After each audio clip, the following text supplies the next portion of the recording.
जय शिवराय अध्यक्ष महोदय, सबसे पहले मैं महात्मा ज्योतिराव फुले को अभिवादन करना चाहूंगा, कारण महात्मा फुल्यांनी लिहिलेला शेतकऱ्याचा असूड हा सरकारच्या अनेक धोरणांवर ओढण्याची आता वेळ आलेली। अध्यक्ष महोदय, जहां देश की 2/3 आबादी खेती पर निर्भर है, वही खेती के लिए आवंटन है मात्र 3.1%। मार्केट इंटरवेंशन स्कीम हो या फिर प्राइस सपोर्ट स्कीम हो, उसके लिए आवंटन है 0। प्रधानमंत्री फसल बीमा योजना में कटौती है 23%।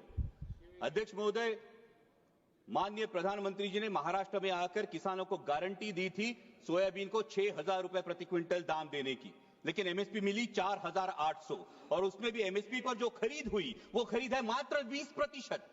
बाकी 80% किसानों को अपना सोयाबीन 3,500 4,000 में बेचना पड़ा, जहां की लागत का खर्चा है 7,000 रुपए प्रति क्विंटल। तो कैसे होगी कि किसान की आय दुगनी और क्या हुई माननीय मोदी जी की गारंटी।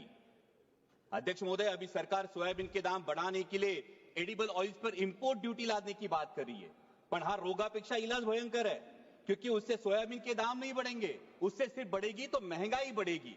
सोयाबीन के दामों पर अगर हमें असर करना है तो जो मक्के की डीडीजीएस है और जो सोया डीओसी है, जो 120 लाख टन अभी भी देश में पड़ा है, उसको एक्सपोर्ट करने के बारे में सोचना होगा। लेकिन सरकार पर पोल्ट्री और पशु खाद्य इंडस्ट्री की ऐसा क्या दबाव है कि सरकार सोया डीओसी एक्सपोर्ट नहीं कर रही है। मेरी सरकार से गुजारिश है कि कम से कम 15 से 20 लाख मेट्रिक टन सोया डीओसी एक्सपोर्ट किया जाए।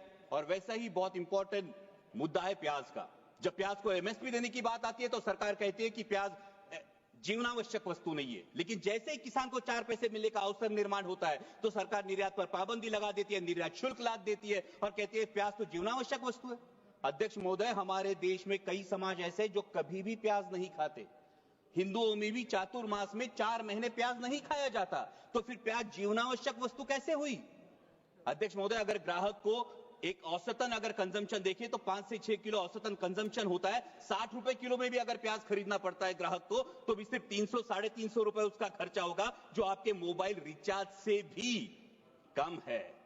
इसलिए मेरी सरकार से मांग है कि प्याज पर हमेशा के लिए निर्यात पाबंदी हटाकर जो 20% निर्यात शुल्क है उसे अविलंब रद्द किया जाए और प्याज को एमएसपी के दायरे में लाकर 3,000 रुपए प्रति क्विंटल का दाम सुनिश्चित किया जाए।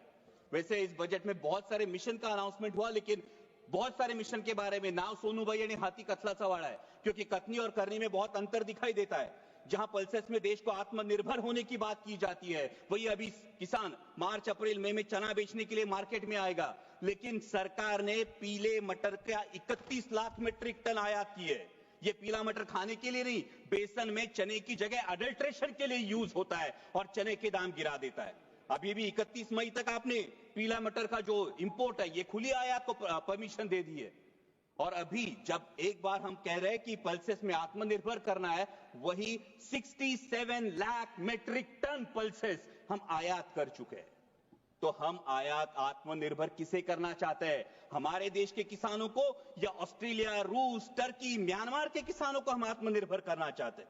वैसा ही अहम मुद्दा है mission on vegetables and pulses. बहुत अच्छी बात है, लेकिन इसके लॉजिस्टिक, कोल्ड चेन और स्टोरेज के लिए क्या प्रावधान किए जा चुके हैं। आज मेरे नारायण गांव में टमाटर किसान को बेचना पड़ता है सर 4 से 5 रुपए किलो में, और शहरों में ग्राहक खरीदता है 20 से 25 रुपए किलो में।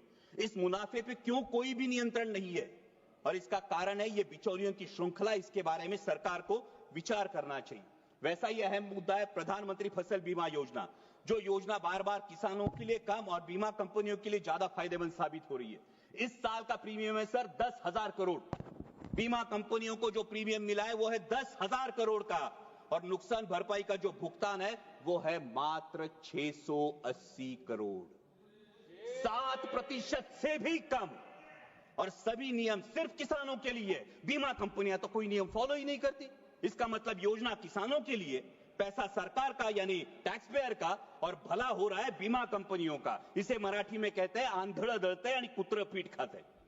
और एक बहुत अहम मुद्दा है, महाराष्ट्र की महायुति सरकार में सत्ता में आने से पहले किसानों से वादा किया था ऋण माफी का। सरकार के इस आश्वासन की वजह से किसान अब ऋण माफी की तरफ आस लगाए बैठे हैं, और मार्च एंड होने की वजह से बैंक किसानों के पीछे रट लगाई है। आज महाराष्ट्र में हर दिन 7 किसान आत्महत्या कर रहे हैं। क्या कृषि प्रधान देश के लिए ये सम्मानजनक बात है? और अंत में 2 ही मुद्दे सर।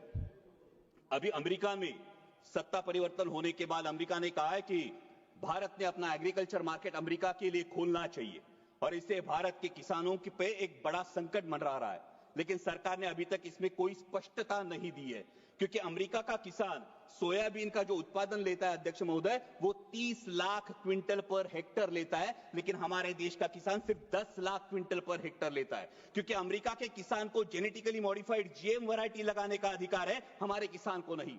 सरकार जो एडिबल ऑयल इंपोर्ट करती है वो जीएम वैरायटी का चलता है, लेकिन किसान जीएम वैरायटी की फसल नहीं लगा सकता।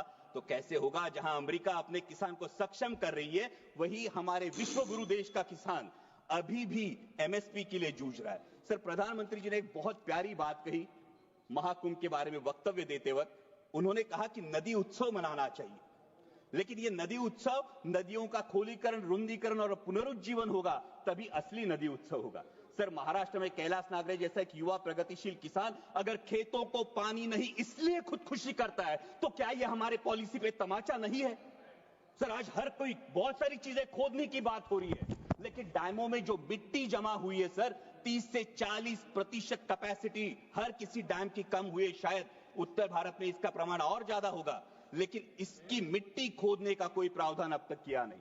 अंत में इतना ही कहूंगा सर, मैं सरकार से गुजारिश करता हूं कि हमारे देश को, किसान को पर्याप्त पानी, अच्छी क्वालिटी का बीज, उत्पाद को सही दाम और इंटरनेशनल मार्केट में कंपीट करने के लिए फ्री हैंड दीजिए। वो सरकार के कथित 17 रुपए दिन के सम्मान का मोहताज नहीं। और जाते जाते इतना ही कहूंगा, मस्जिद के नीचे तुम मंदिर क्यों ढूंढते हो?